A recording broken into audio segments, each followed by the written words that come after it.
Mr. Haggerty, you know who Sam Bankman-Fried is, don't you? Or Mr. Atkins, sorry. Yes. He looks like the fourth runner-up in a John Belushi lookalike contest, doesn't he? That's could be. He's a crook, isn't he? He's convicted and, yes, in jail. And his parents were involved in his company, weren't they? I guess by public reports. Don't you think the SEC ought to do something about it?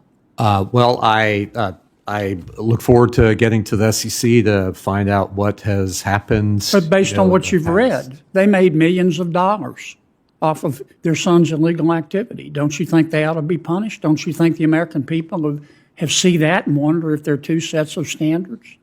Well, I like you, I'm concerned about those reports. But I want you to be more than concerned. Well, I need to find out. And when his parents did all this, they were both chaired professors at Stanford Law School, weren't they? Apparently, yes. Yeah. Hey folks, buckle up because Senator John Kennedy just put the SEC in the hot seat, and it was absolutely savage.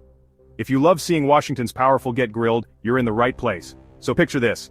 Kennedy looks the SEC nominees dead in the eye and asks, "Do you know who Sam Bankman-Fried is?" Of course they do. He's basically crypto's biggest villain right now.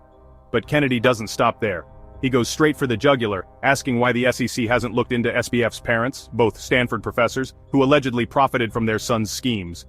Did Stanford keep money from the scandal? Should the law school be investigated? The answers? Pure deflection. I don't know. We'll look into it. Has the SEC been investigating Stanford Law School for its involvement in this? Yeah, I would know. Didn't Sam Bankman-Fried's parents, who were involved in the fraud, make sizable donations to Stanford University? Perhaps. You don't know? I don't know personally. Did Stanford give the money back? I would know that. Well, Mr. Atkins, I want you to find out. And there shouldn't be two standards of law and punishment for people in America. And every time you come to this committee, I'm going to pounce on you like a ninja to find out what the SEC has done. Because I don't think the SEC's done a damn thing. Okay. And I read in the paper where the Bankman-Frieds, all of them, are trying to get a pardon. They're crooks! And I expect the SEC to do something about it. Kennedy is clearly fed up. He lays it out. There shouldn't be two sets of rules, one for well-connected elites, another for everyone else. If an average person pulled a stunt like this, they'd be behind bars. But the Bankman-Frieds? They're asking for a presidential pardon.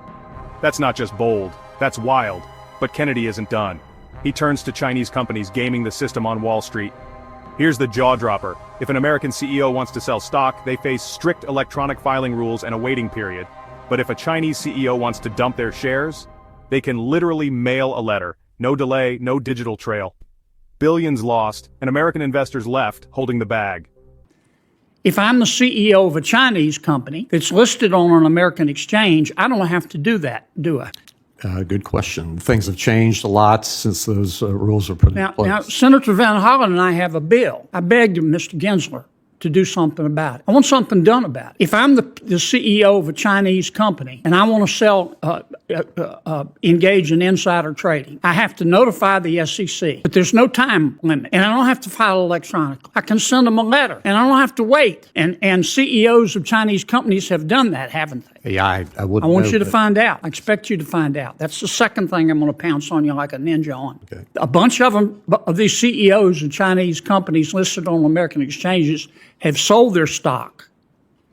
And the stock immediately went down, and the American investors had to bear the losses. $10 billion worth under the SEC's nose. I expect something to be done about it. Finally, Kennedy takes aim at Biden's tariff policy. Why, he asks, aren't we using America's economic muscle to force foreign companies to build here? When the SEC official fumbles through his answer, Kennedy cuts him off. That's why I'm asking. You're the economist. This wasn't just another hearing, it was a no-nonsense, gloves-off showdown. If you're tired of double standards and tired excuses, smash that like, drop your thoughts below, and hit subscribe for more breakdowns. No spin, just the facts. Stay sharp, stay informed, and I'll see you next time.